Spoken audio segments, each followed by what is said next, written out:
Alright, first thing you want to do when you get your harness is inspect the whole harness. Make sure you don't have any rips or tears in all the seams and creases. You want to check all your tags to make sure they're there. Behind here is going to be your serial number and information and the weight capacity about your harness. So now you want to check to see if it fits properly on you.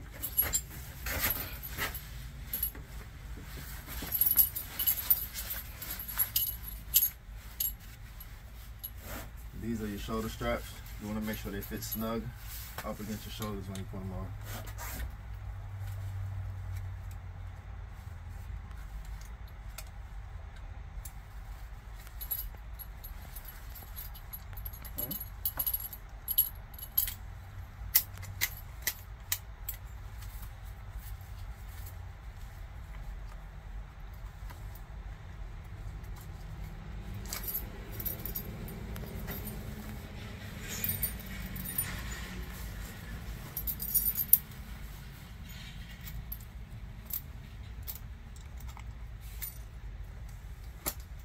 You always want to make sure them leg straps are tight. You don't want any slack in them.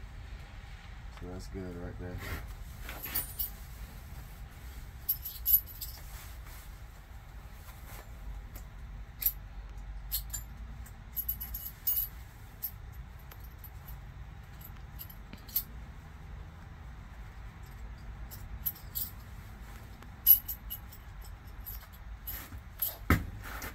Might need some help, buddy.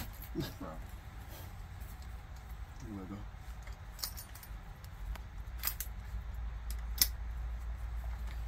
Okay. Alrighty. So when you do get your hooks attached, of course it's gonna attach to your D-ring in the back, and then when you get your hooks, the hooks go here. Just in case if it gets caught, these will break, so that way you won't get hung up on anything. And once that do, this retractable or this harness was deemed no good anymore. You have to get a new one. Okay. All right. All right.